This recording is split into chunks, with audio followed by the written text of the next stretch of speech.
দেখো আমাদের পাড়ার পুজো শেষ হলো।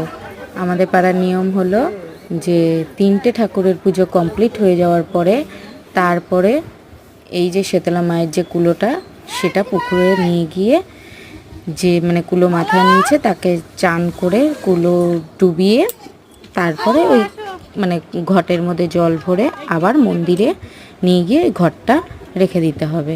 তাই সব মানে বৌদিরা মিলে যাচ্ছে পুকুরের দিকে।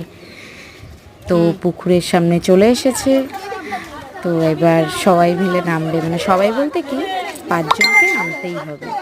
5 জন মিলে নেমে কুলো ভাসিয়ে তারপরে ঘটিতে করে জল নিয়ে আবার মন্দিরের দিকে চলে যাবে।